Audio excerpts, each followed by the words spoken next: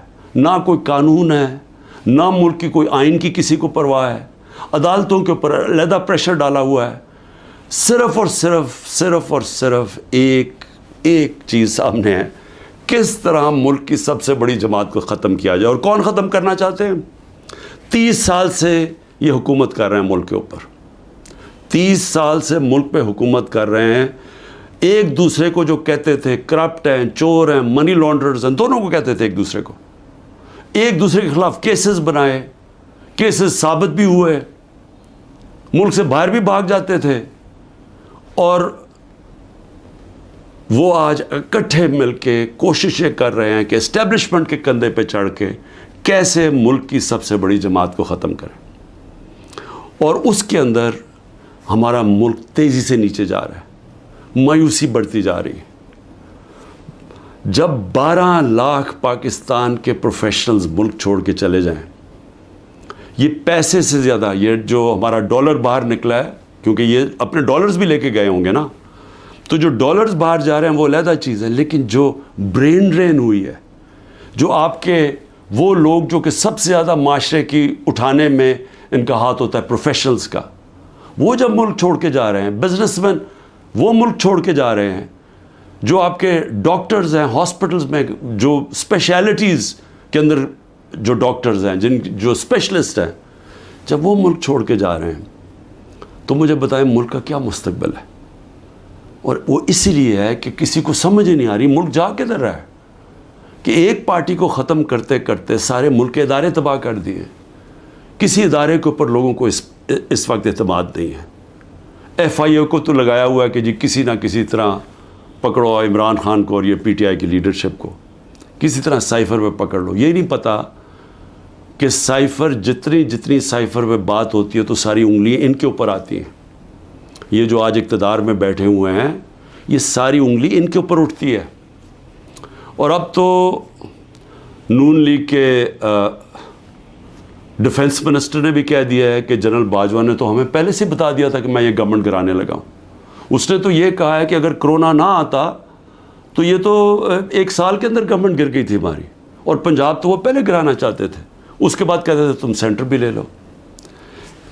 یہ نہیں کہ اس نے ڈیفنس منسٹر نے یہ جو بات کی ہے, ہمیں تو یہ پتہ ہی تھا کہ یہ ہو کیا رہا ہے, سازش ہوئی ہے. میں تو کہتا جا رہا تھا, اور سازش ڈیلے ہو گئی. 2 سال اگر کرونا کے نہ آتے تو اس کے وہ بھی کہتا ہے کہ گورنمنٹ پہلے چلی جانی تھی.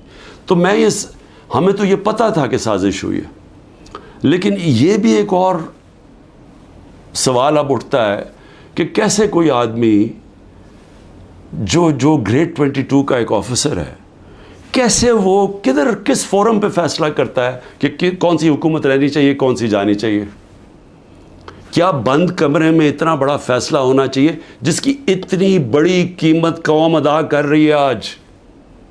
آج جدھر ہم پہنچ گئے ہیں, آج پاکستان کے حالات ہیں, اندر سے لوگ باہر جا رہے ہیں اور باہر سے لوگ پاکستان کو اب کس طرح دیکھ رہے ہیں. تو جب اس طرح کے حالات ہوں,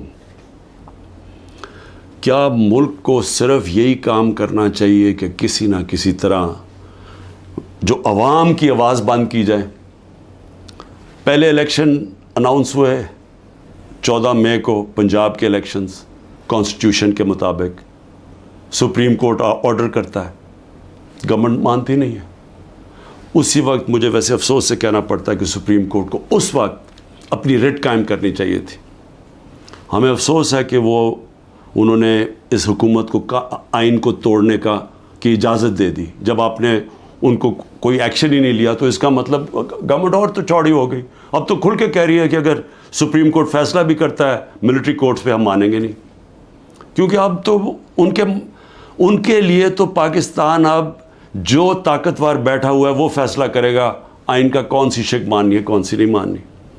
تو میں صرف اس کا یہ آگے بڑھنے سے پہلے یہ جو جنرل باجوہ کی باتیں آپ سامنے آ رہی ہیں، کئی ایسی باتیں ہیں جو میں اس لیے نہیں کرتا، میں اپنے اداروں کو نقصان نہیں پہنچانا چاہتا، لیکن جو یہ جس طرح انہوں نے ایک سازش کر کے گورنمنٹ گرائی اور کیسے وہ ملے ہوئے تھے دوسروں کے ساتھ، یہ جو پی ڈی ایم کے لوگوں کے ساتھ کیسے ان کے رابطے تھے، اور کیسے انہوں نے جو سب سے بڑا ظلم کیا کہ احتساب کا عمل ختم کیا.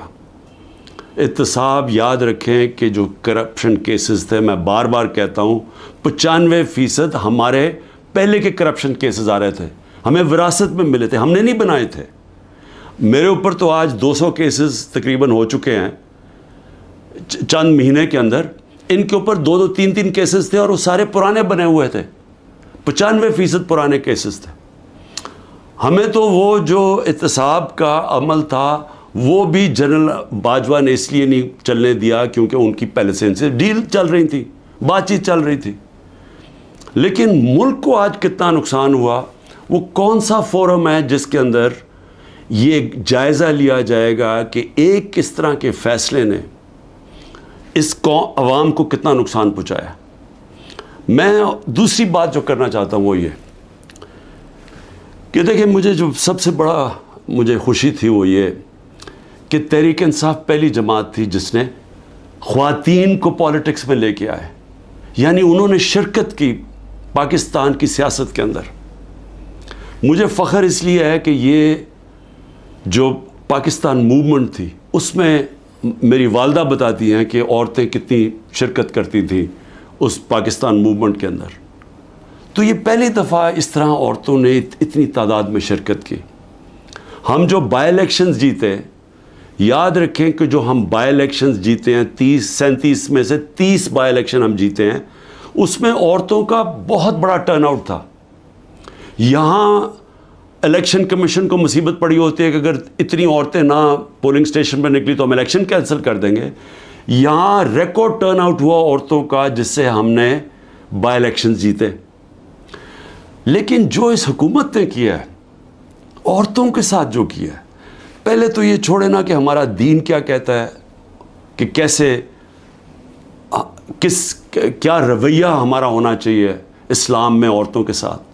اس کے بعد ہمارا جو کلچر ہے، میں بار بار لوگوں کو بتاتا ہوں کہ میں جب پہلی دفعہ باہر گیا پاکستان سے تو میں حیران ہو گیا. اس طرح کی عورتوں کی عزت باہر نہیں ہے، مغربی معاشرے میں نہیں ہے جو کہ ہمارے معاشروں میں ہے. اور جس طرح عورتوں کو سڑکوں پہ گھسیٹا، جس طرح ان کو جیلوں میں ڈالا، جس طرح ابھی تک جس طرح عورتوں کو جیلوں میں رکھا ہوا ہے، اور میں یعنی حیران ہوں کہ کیا ڈاکٹر یاسمین کسی یہ بلڈنگ جلانے میں تھی ملوث؟ کیا عالیہ حمزہ تھی؟ کیا طیبہ تھی؟ کیا صنم تھی؟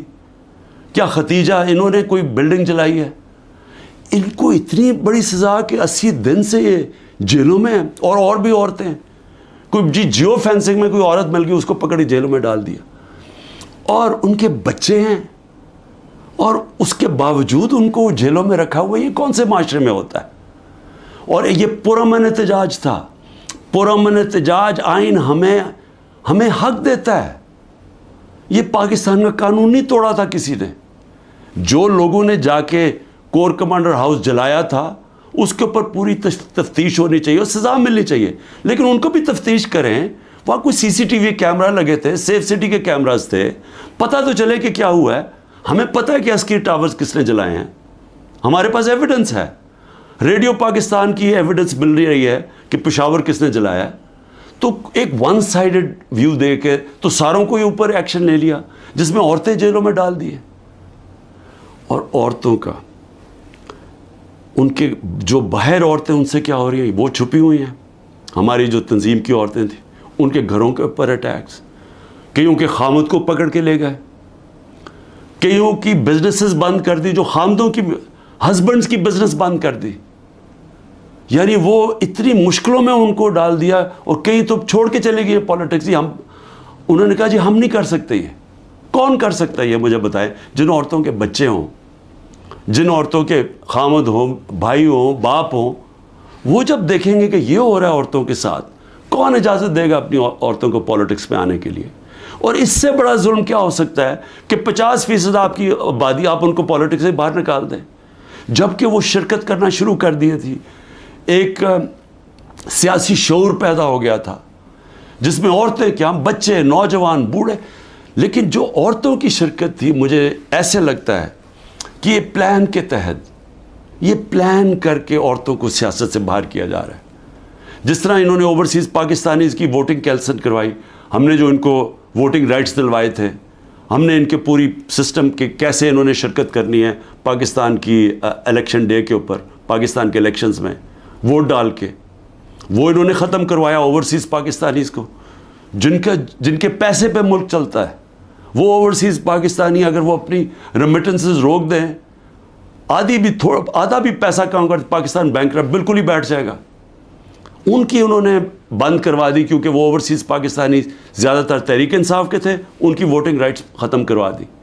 اور اب آ کے عورتیں، جو انہوں نے نظر آیا ان کو کہ عورتیں نکل رہی ہیں الیکشن میں، ووٹس ڈال رہی ہیں، جو بائی الیکشنز تحریک انصاف جیتی اس میں عورتوں کا بہت بڑا ہاتھ تھا، انہوں نے اب ان عورتوں کے اوپر یہ جان کے سختی اور ظلم کر رہے ہیں تاکہ وہ بھی پالیٹکس سے باہر ہو جائیں۔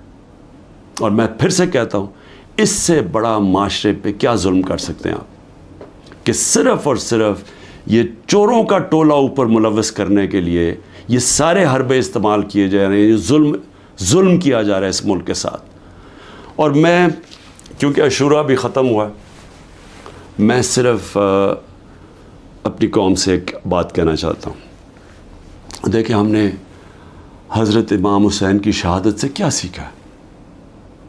ہم نے سب سے پہلے یہ چیز سیکھی کہ جو لا الہ الا اللہ، جس کو ایمان دے دیتا ہے، اور جس کو علامہ اقبال کہتے ہیں عشق، اور میں نے ایک علامہ اقبال کا فارسی میں نے ٹویٹ بھی کیا ہے، اور میں نے اس کو اپنی انسٹاگرام اور سارے فورمز پہ کہا ہے کہ وہ فارسی کہہ، لیکن اس میں انگریزی میں بھی اور اردو میں بھی پورا اس کا ترجمہ ہے۔ تو علامہ اقبال ان کی شہادت کو کیسے دیکھتے ہیں؟ اتنی خوبصورتی سے انہوں نے بتایا ہوا ہے کہ لا الہ الا اللہ کا مطلب آزادی، اور آزادی خوف سے بھی، آزادی اپنی میں سے بھی، اور وہ آتی ہے عشق اللہ سے عشق کرنے سے۔ اور وہ ہے جب لا الہ الا اللہ، جب آپ اپنے ذہن میں دعویٰ کر دیتے ہیں، پھر آپ کسی کے سامنے نہیں جھکتے۔ تو جب پتہ تھا کہ وہ پوری کی پوری فوج سامنے کھڑی ہے، پیچھے نہیں ہٹے، جھکے نہیں۔ اور جو ان کی شہادت تھی، جس طرح علامہ اقبال کہتے ہیں کہ صدیوں تک مسلمان جب کھڑا ہوتا تھا ظلم کے خلاف، غلامی کے خلاف، تو وہ لا الہ الا اللہ اور امام حسین، حضرت امام حسین کی جو شہادت تھی وہ ہمیشہ یاد رکھتا تھا۔ وہ جو پتہ ہوتے ہوئے ایک انسان کو کہ ہم جیت نہیں سکتے، یعنی کوئی میری موت ہے، میں یہ جو اب کھڑا ہوں اسٹینڈ کے اوپر تو میں زندہ نہیں رہوں گا، اس کے باوجود وہ عشق کتنا ہوتا ہے اوپر والے کے ساتھ کہ وہ کہتا ہے کہ میں یہ کوئی نہ سمجھے کہ میں خوف کے بت کی وجہ سے کسی کے سامنے جھک گیا ہوں۔ اور یہ ہوتا ہے کہ جو انہوں نے بیج بو دیے کہ ہمیشہ مسلمان دنیا میں ظلم کے سامنے جب لوگ کھڑے ہوتے ہیں تو ان کو یاد آتا ہے وہ اس قربانی کا۔ اور یہ بھی یاد رکھیں کہ یزید نے کیسے یہ ظلم ہونے دیا تھا، وہ کیوں کامیاب ہوا، کیونکہ کوفہ کے لوگ اتنے خوف زدہ تھے۔ اس نے اپنا ظالم گورنر کو رکھا تھا، اس کے ظلم کی وجہ سے وہ اتنے سہمے ہوئے تھے، وہ اتنے ڈر گئے تھے یزید کے ظلم سے کہ وہ نکلے نہیں۔ انہوں نے اتنا بڑا ثانیہ اسلام کی تاریخ میں ہونے دیا، اور وہ ساری زندگی پچھتاتے رہے۔ تو آج میرے پاکستانیوں یہ یاد رکھیں، یہ جو ظلم کیا جا رہا ہے، آپ کے اوپر خوف ڈالا جا رہا ہے کہ یہ جی وہ جیل میں پکڑ لیں گے، وہ گھر توڑ دیں گے، وہ یہ کر دیں گے، وہ مار دیں گے، وہ وہ ویگو ڈالا آ جائے گا. آپ اس سے اپنے آپ کو آزاد کریں. یہ جس وقت آپ نے یہ فیصلہ کیا کہ ہم رائے حق کے اوپر کھڑے ہیں, ہم ظلم کے سامنے نہیں جھکتے, ہم اپنی آزادی لے لیں گے. ہم یہ چھوٹا سا طبقہ جو ٹولہ اوپر بیٹھ کے سارے ملک کے وسائل کے اوپر بھی قابو کر کے بیٹھا ہے, چوری یہ کرتا ہے, ملک پیسہ باہر بھیج دیتا ہے, احتساب جو عام لوگوں کے لیے چھوٹی چھوٹی چوریوں میں لوگوں کو جیلوں میں بھرا ہوا ہے, اور جنہوں نے نہیں بھی چوری کی طاقتور کے سامنے وہ آتا ہے اس کو جیلوں میں ڈال دیتے ہیں. لیکن ان کے لیے NRO مل جاتا ہے ان کو. اگر ان کے ظلم کے خوف کی وجہ سے ہم ڈر جائیں گے تو ہمارے سامنے بدترین قسم کی غلامی ہے. اور اگر یہ اس موقع پہ, تاریخ کے اس موقع پہ ہم کھڑے ہو جائیں گے, ہم اپنے آپ کو آزاد کر دیں گے. اور آزادی آئے گی انصاف سے. جب ہمارے حقوق کی ہماری عدالتیں حفاظت کریں گی, جب کسی کی جرت نہیں ہوگی کسی کے گھر میں گھس کے توڑنے کا, کسی کی جرت نہیں ہوگی جھوٹا کیس کرنے کے لیے. میرے اوپر 180 سے اوپر کیسز ہیں. میں پچھلے 2 مہینے میں تقریباً 350 مختلف کیسز کے اندر عدالتوں میں جا چکا ہوں. ایک دن میں 19 کیسز کا میں نے سامنا کیا, اور میں یہ کرتا جاؤں گا. ہو سکتا ہے کہ میں نہ کر سکوں, یہ مجھے جیل میں, کیونکہ پوری کوشش کریں جیل میں ڈالنے کی, میں اس کے لیے تیار ہوں. لیکن میں یہ بتانا چاہتا ہوں کہ یہ جو مرضی کر لیں, میں کھڑا ہوں. میں کسی صورت یہ ان کے حربوں کی وجہ سے, ان کے ظلم کی وجہ سے میں کسی صورت ان کے سامنے جھکوں گا نہیں. اور میں یہ چاہتا ہوں آپ بھی, ساری قوم فیصلہ کر لے کہ ہم یہ ظالم کے سامنے نہیں جھکیں گے, اور انشاءاللہ ہم آزاد ہو جائیں گے.